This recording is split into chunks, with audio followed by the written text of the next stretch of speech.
오늘 읽은 사도행전 9장 43절에서 10장 23절의 말씀을 가지고 나의 편견이 아닌 하나님의 인도하심에 순종하라 라는 제목으로 말씀을 나누려고 합니다. 사랑하는 여러분, 흔히 세상 사람들이 말하기를 자기는 사람을 보는 눈이 있어 라고 자랑한다는 것입니다. 나는 사람을 보는 눈이 있어. 처음 본 사람이라도 딱 보면 그가 어떤 사람인지 한 번에 알 수 있다고 믿습니다. 마치 궁예의 관시법처럼 척 보면 척 알 수 있다고 생각한다는 것이지. 사랑하는 여러분들은 어떠십니까? 여러분들도 내가 좀 사람 보는 눈이 있어서 한번 딱 보면 한 번에 그 사람을 알 수 있다고 믿으십니까? 만약 그렇다고 생각하신다면 애석하게도 그분은 편견과 오만으로 가득한 사람일 수 있음을 깨달으시기를 바랍니다. 사실 사람 상대하는 일로 둘째가 라면 서러운 사람이 바로 목사입니다. 저도 짧은 인생에 비해서 참 많은 사람들을 만나며 목회를 해왔습니다. 정말 별의별 사람들이 다 있더군요. 참으로 고개가 절로 숙여지는 평신도가 있는가 하면 고개를 젓게 하는 목회자도 있었습니다. 이러한 경험이 쌓이고 쌓이면서 생기는 것이 사람을 보는 안목과 노하우가 저에게도 생기게 되었던 것 같습니다. 그러면서 스스로 자긍하기를 난 사람 보는 눈이 좀 있는 편이야 라며 우쭐대게 됩니다.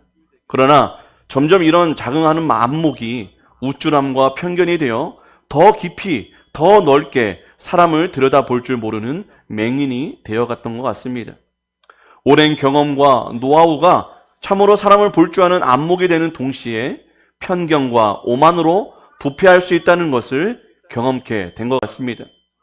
오늘 본문은 앞서 말씀드린 유대교의 종교적, 정치적, 문화적 편견과 오만으로 확장되지 못하고 있는 복음의 문을 스스로 열고 계시는 하나님의 인도하심에 대한 말씀입니다.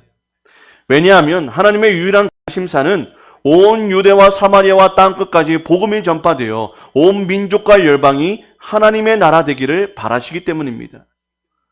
하나님 나라가 무엇을 의미합니까? 죽음 이후에 저 천국이 아니라 그뿐만 아니라 하나님의 말씀으로 통치받는 그곳이 이 땅에서 누릴 수 있는 천국 하나님 나라라고 제가 여러 번 말씀드린 것 같습니다. 그래서 사마리아에서 루따로, 루따에서 욥바로, 욥바에서 가이사랴로 베드로를 이끌어 가시는 하나님을 통해 지금 하나님의 관심과 목적이 어디를 향해 가는지 우리가 가늠하게 된다는 것이지요. 목소리를 조금만 낮춰주시면 좋을 것 같습니다. 이러한 하나님의 마음을 누가는 바로 사도 베드로를 통해 보여주고 있습니다. 그래서 우리는 베드로가 루따에서 중풍병자를 고치고 욥바에서 죽은 자를 부활시키는 기적에 관심을 가질 것이 아니라 이런 기적을 통해 루따와 욥바의 사람들이 어떻게 해요? 예수님을 영접하고 구원케 하셔서 하나님의 나라를 확장시켜 나가고 있는 하나님이 보여야 한다는 것입니다. 할렐루야. 그 일하심을 통해 하나님께서 지금 자신의 나라를 세워가시는데 그 마음과 그 시선이 있으시구나라고 우리가 볼 수 있어야 된다는 거예요. 사랑하는 여러분, 사도행전은 이름이 사도행전이라 사도들이 복음을 열심히 전해서 하나님의 나라를 완성했다는 사도들의 위인전이 아니라는 것입니다. 하나님의 말씀을 순종하는 자들을 통해 온 민족과 열방을 구원하셔서 자신의 나라를 만들어 가시는 하나님을 보여주는 책이라고 말씀드렸습니다. 오늘 본문에도 고넬료라는 백부장과 베드로가 등장하지만 이 둘에게 말씀하시고 만나게 하셔서 이 이방 땅인 가이사랴를 하나님의 땅으로 하나님의 백성으로 만드신 하나님의 섭리와 열심을 우리가 보아야 한다는 것입니다. 그러니 사랑하는 여러분, 내가 복음을 전해야 한다는 부담과 내가 내 인생을 책임져야 한다는 걱정일랑 내려놓고 우리 인생을 반드시 자신의 뜻과 언약으로 이끌어 가시는 또 이루시는 하나님을 바라보는 이 시간이 되었으면 좋겠습니다. 좀 마음을 내려놓으세요. 전도해야 되는데 맨날 박 목사가 전도하라고 해가지고 맨날 마음에 부담이 있는데 내 인생을 어떻게 책임지고 끌고 가야 될지 늘 걱정되고 두려운데 그러지 말라는 거예요. 하나님이 우리의 인생을 지금도 여전히 하나님의 열심으로 이끌어가고 계심을 믿으시기를 바랍니다. 또한 내가 쥐고 있던 내 욕심, 내 야망, 내 꿈을 좀 내려놓고 반드시 이루어질 하나님의 욕심, 하나님의 비전, 하나님의 꿈을 우리가 움켜쥐시기를 축복합니다. 그래야 하나님을 믿고 하나님이 허락하시는 길을 걸어가며 순종함으로 복음만을 말하고 전하시는 자녀의 삶, 제자의 삶, 종의 삶이 되시기를 축복합니다. 오늘 본문을 보기 전에 우리가 좀 눈여겨보아야 할 말씀이 10장 1절 바로 전의 절인 9장 43절을 보아야 됩니다. 우리 함께 읽어볼까요? 9장 43절입니다. 시작. 베드로가 요바에 여러 날 있어. 왜 이 말씀을 눈여겨보아야 하냐면, 여러분 드라마 좋아하시죠? 드라마 끝나고 나서 바로 붙어서 뭐가 나와요? 다음 드라마의 예고편이 나옵니다. 그래서 이 드라마를 안 보고서는 못 배기게 만드는 것처럼 9장이 끝나가면서 바로 이 무두장의 집에 뭔가가 일어날 것이라는 예고편으로 누가는 이 43절을 쓰고 있다는 거예요. 뭔가 의도가 다분히 있다는 것입니다. 그런데 이 무두장이가 어떤 사람을 말하는 것이 아시나요? 무두장이. 무두를 잡는 사람이 아니라 예, 바로 동물의 가죽을 가공해서 옷이나 생활용품을 만드는 사람입니다. 거의 조선시대의 백정과 같은 취급을 받았던 사람이에요. 그리고 이 유대교에는 어떤 율법이 있냐? 죽은 동물이나 시체를 만지지 말라는 율법이 있어요. 그래서 그렇기 때문에 이 사람은 부정한 직업을 가진 사람이었습니다. 그래서 한 바리새인이 이런 말을 했대요. 세상에 무드 없이 살아가는 것은 불가능하나 무두장이 그에게는 화로다. 사람들이 혐오하고 정죄하지만 필요하다 보니 어쩔 수 없이 인정할 수밖에 없는 직업 중에 하나가 바로 무두장이었다는 것입니다. 창녀의 직업과 비슷한 지위였다는 거예요. 그런데 이런 무두장에 누가 머물렀다는 거예요? 바로 사도 베드로, 유대인인 베드로가 머물렀다는 것입니다. 그렇다면 뭔가 아주 중요한 의미가 있다는 것이죠. 그리고 하나님의 의도가 다분히 녹아져 있는 장면이라는 것입니다. 베드로가 무두장의 집에 여러 날 동안 머물렀다는 의미가 뭘 말해주는 것일까? 바로 이 베드로의 의식 속에, 이 철저하게 유대교로 가득 찬 이 베드로의 의식 속에 하나님의 선택한 복음의 대상이 더 이상 유대인뿐만 아니라 이방 민족에게도 열려져 있음을 깨닫게 됐다는 것을 보여주고 있다는 거예요. 여러분, 제가 성경을 연구하면서 새삼 느끼게 된 것이 있는데, 그래서 바로 유대인들은 절대로 양보할 수 없는 특권의식, 비교의식으로 가득한 민족이라는 거예요.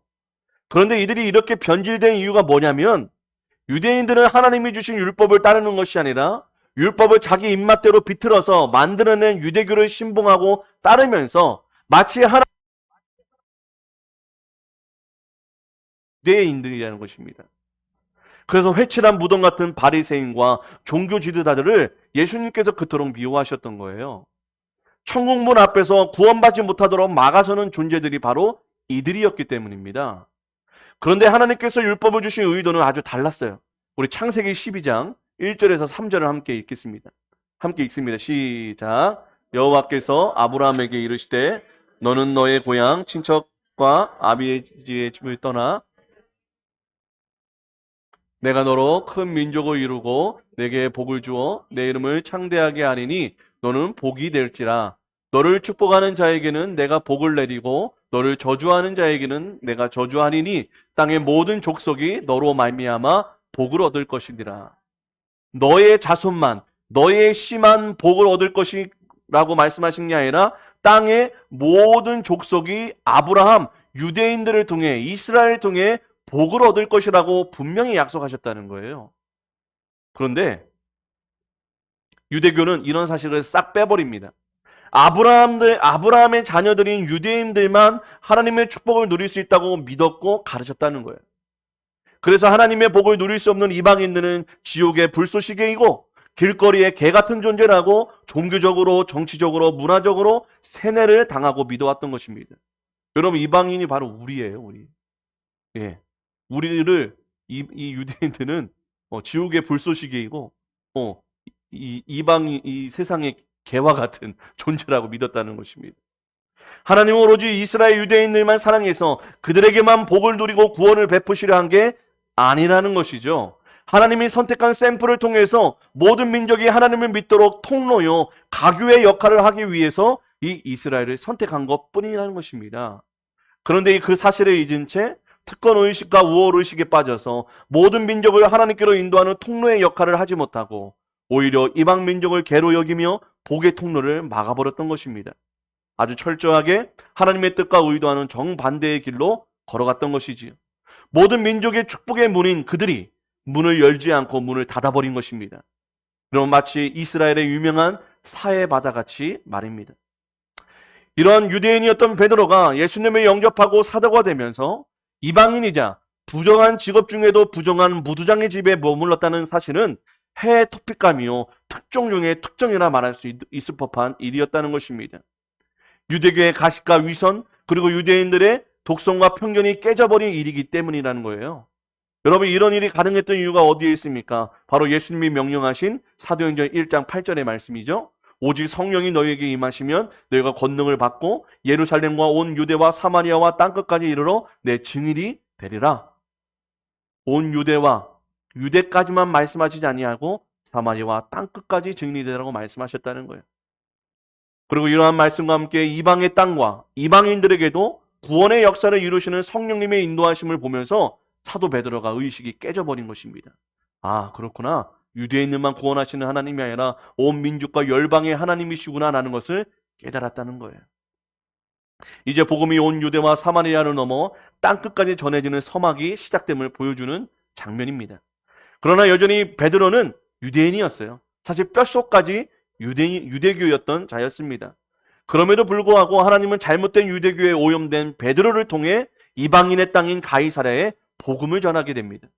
바로 고넬료라는 백부장을 부르심을 통해 그 일을 시작하고 섭리하시기 시작했다는 거예요. 우리 10장 1절에서 2절을 함께 읽습니다. 사도행전 10장 1절에서 2절 시작. 가이사랴에 고넬료라 하는 사람이 있으니 이달리아의 부데라 하는 군대의 백부장이라. 그가 경건하여 온 집안과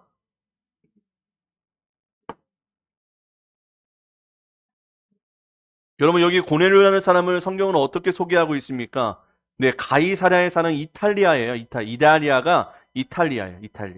이탈리아 부대 로마 군대의 백부장이라고 소개합니다. 이 가이사랴는 유대와 사마리아를 지배하는 총독이 있는 곳이자 로마군 수비대의 주둔지였습니다. 유대인들보다 헬라인들이 더 많이 살고 있는 이방 나라였어요. 그리고 기억하시겠지만 빌립이 사도행전 8장 40절에 아소도를 지나 어디로 간다고 했어요? 바로 이곳 가이사랴로 간 복음을 전해진 곳이기도 합니다. 이 고넬료의 소개에서 우리가 중요하게 살펴보아야 할 것이 있는데 그의 행함이 아닌 그의 행함을 일으키게 한 그의 중심을 우리가 보아야 한다는 거예요. 그는 하나님을 경외하는 사람, 항상 기도하는 사람이었습니다. 그래서 경건한 삶을 살았고 온 집안을 믿음으로 다스리고 백성을 구제할 수 있었던 거예요. 그래서 우리는 또다시 오해를 합니다. 아, 이 고넬료가 이렇게 훌륭해서 하나님이 찾아가 만나주신 것이구나. 나는 고넬료 발끝도 못 따라가는데 나 같은 사람은 안 만나주시겠구나 라고 말입니다. 아닙니다. 고넬료가 자격이 있어서 하나님이 만나주신 것이 아니라 이 고넬료를 통해 가이사랴의 땅에 대한 계획이 있었기 때문에 그는 사용되어질 종일 뿐이라는 것입니다. 자꾸 사람의 조건을 보지 마세요. 하나님이 하시려는 의도와 뜻을 보시기 바랍니다. 많은 목사님들이 그럼에도 불구하고 이 고넬료의 이 신앙을 찬양하는 설교를 하십니다.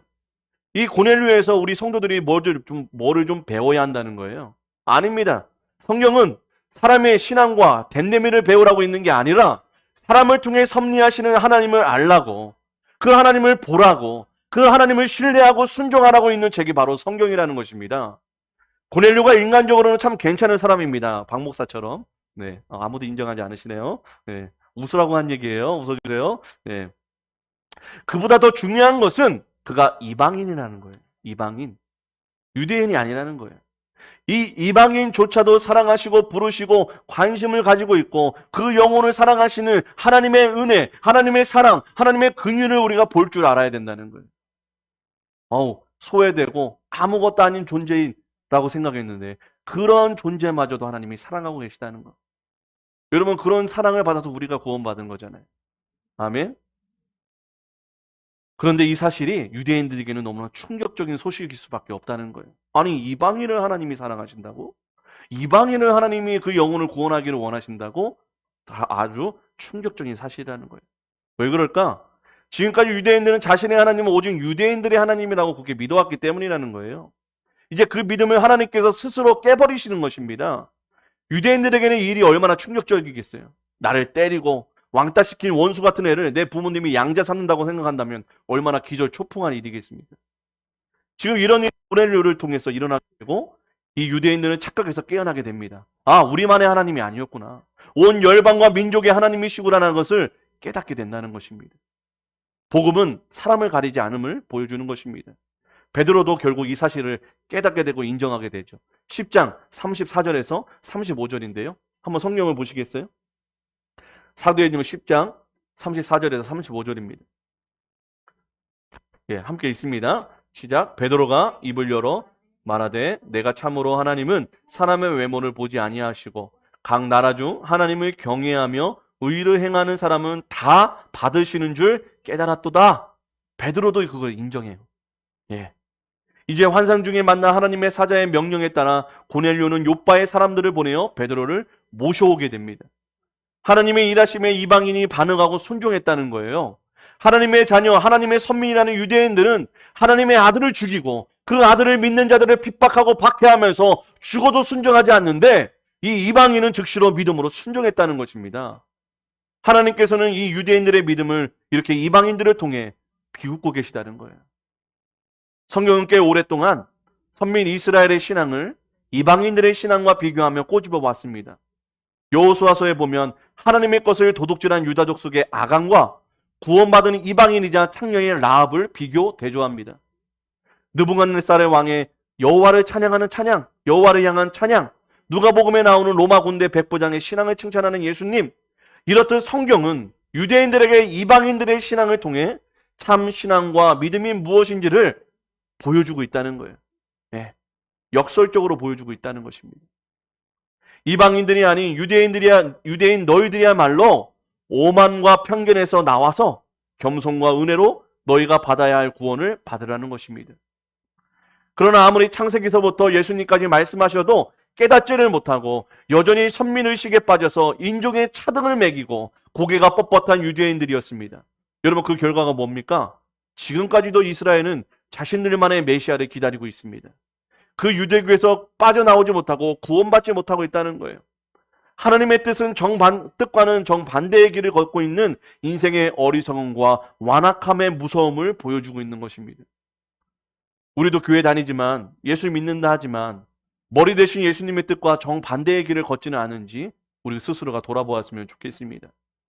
그렇다면 우리가 주님께 돌아서서 온전한 회개가 우리 가운데 일어나야 될 줄을 또한 믿습니다.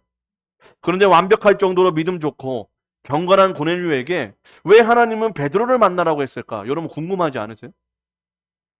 딱 봤을 때 완벽해요. 믿음도 좋고 가정도 충실하게 잘 이끌어 나가고 일도 잘하고 인정받고 그 밑에 하수들도 경건한 부하들이 많고 아주 최고입니다. 그런데 그런 자에게 하나님께서 말씀하셔서 베드로를 만나라고 합니다. 참 이상합니다. 우리의 생각은 이해할 수 없지만 성경에는 답이 있습니다. 우리 사도행전 10장 36절에서 43절의 말씀 가운데 그 이유가 나옵니다. 여러분 읽지는 않을 거예요. 여러분 집에 가셔서 한번 보세요. 하지만 결국 뭡니까? 이 고넬료에게는 예수님의 복음이 없었다는 거예요. 복음을 몰랐다는 거예요.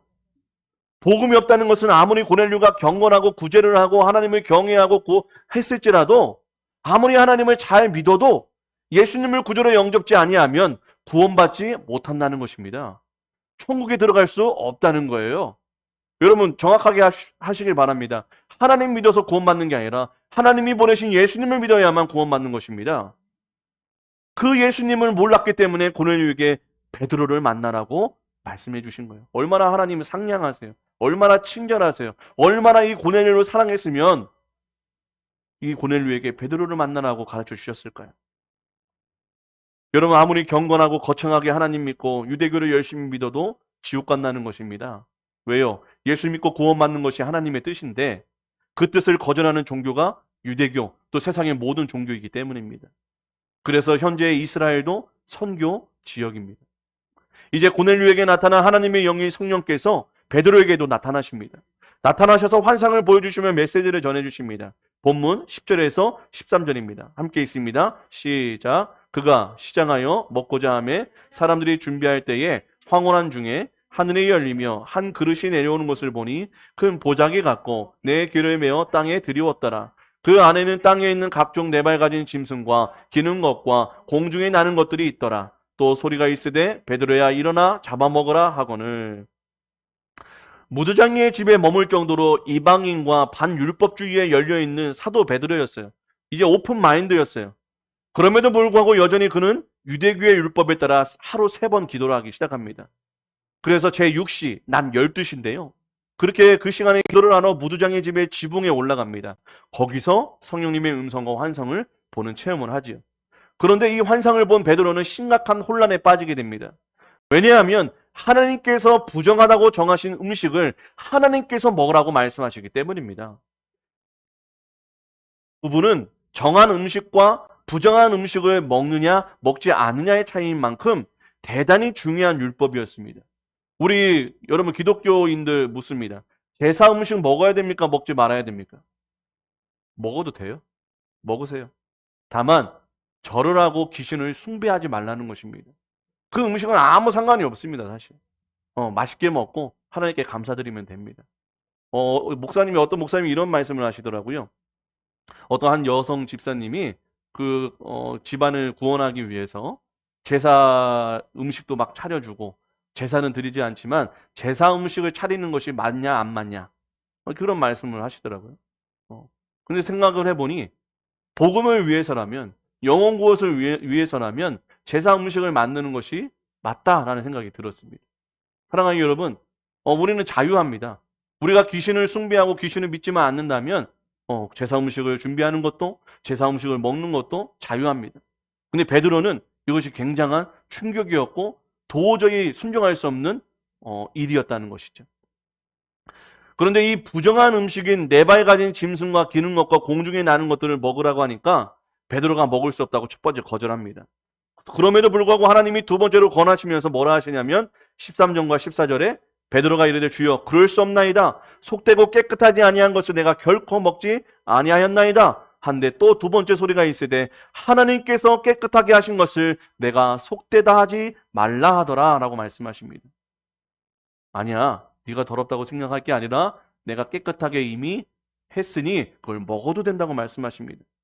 이 말은 이방인은 더럽지 않아. 이방인도 내가 사랑해. 이방인도 내가 구원할 대상이야 라고 말씀해주고 있다는 거예요.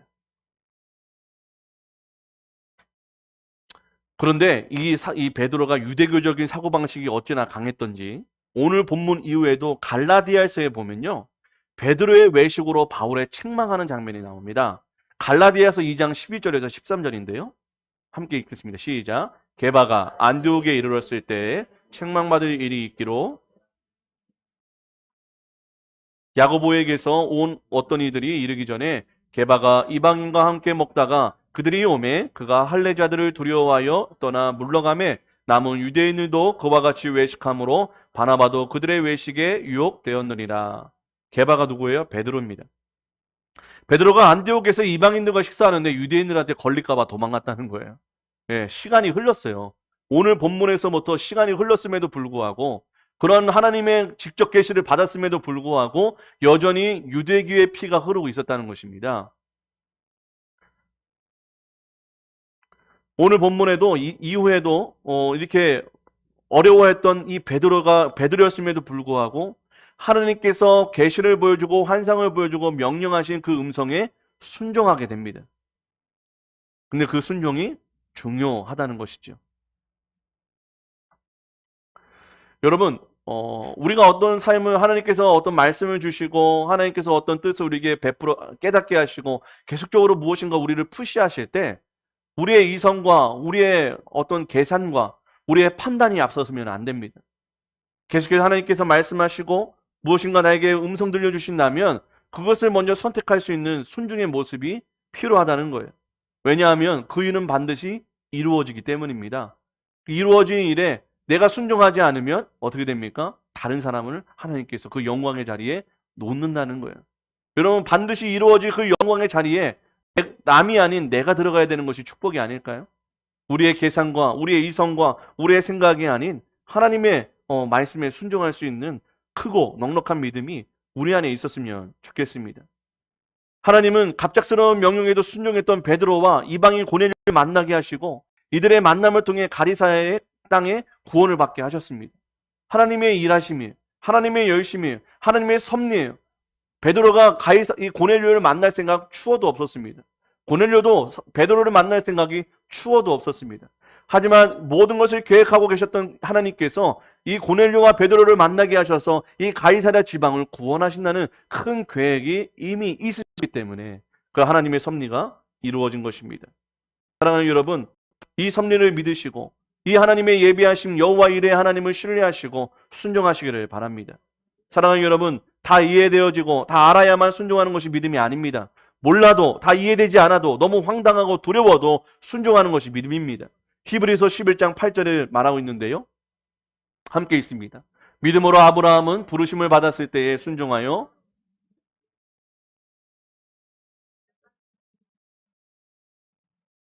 아멘. 갈 바를 몰랐지만 하나님의 명령에 순종한 행위가 믿음이래요. 사랑하는 여러분, 너무 다 알려고 하지 마세요. 계산하고 이성적으로 판단하려고 하지 마시기 바랍니다. 여러분 순종하시길 바랍니다. 왜냐하면 여호와 이레 하나님이 예비하고 계시기 때문입니다. 여러분, 우리 하나님은 저번에도 지난주에도 말씀드렸지만 사람을 달래거나 설득시키거나 그렇게 해서 쓰시지 않으세요. 명령하여 순종하도록 굴복시켜 버리십니다.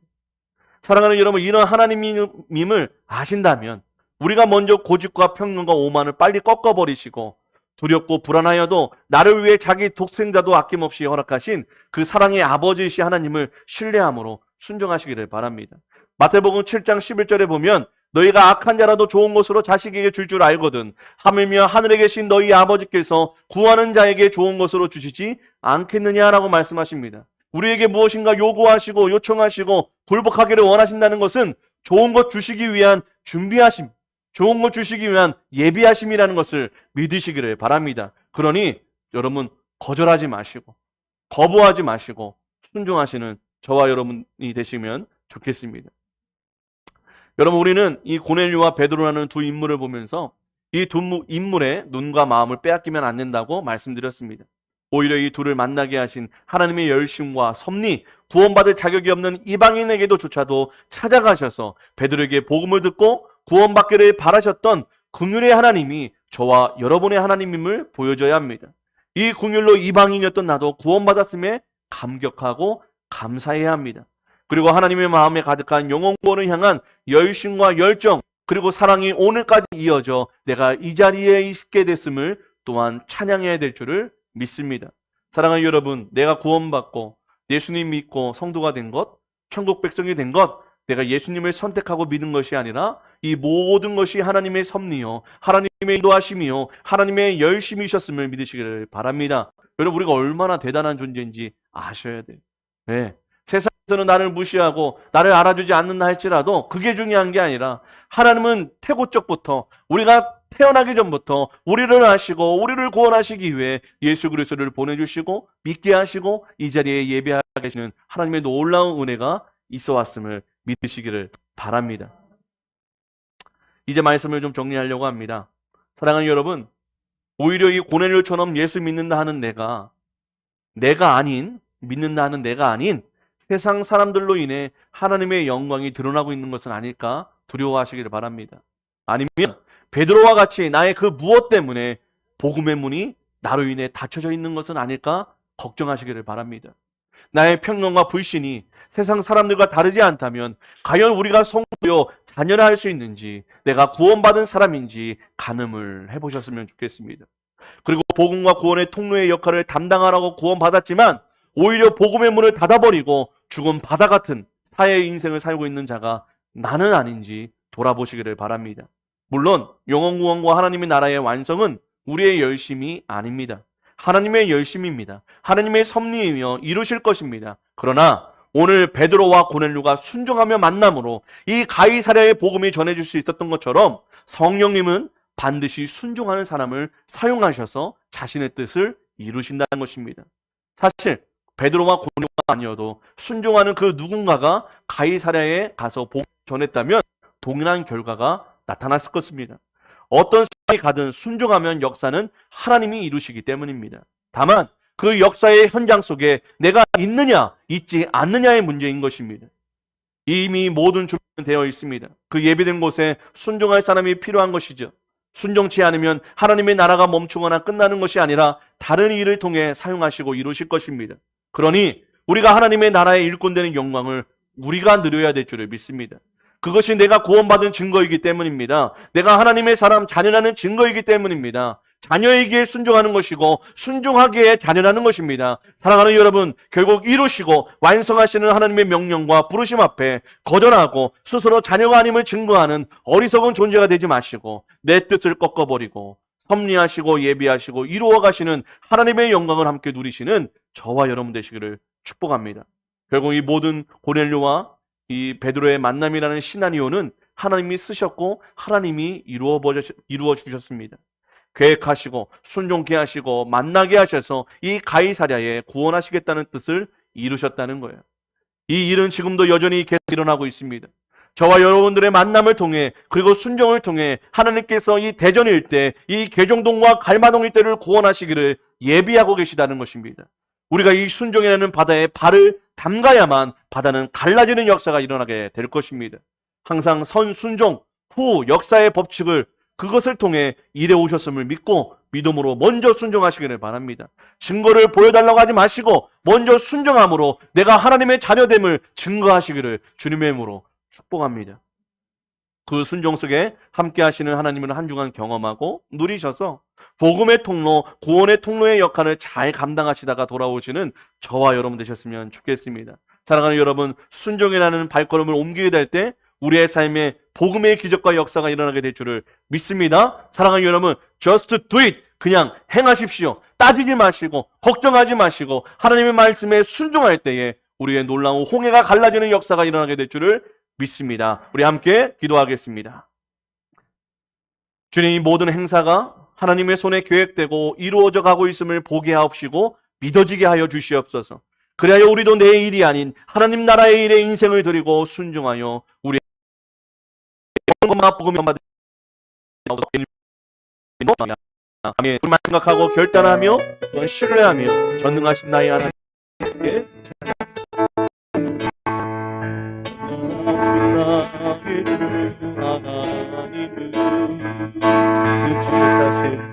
능치 못하시를 저렸네. 우리의 모든 간구, 우리의 모든 생각도, 우리의 모든 꿈과 모든 소망도 신실하신 나의 주 하나님은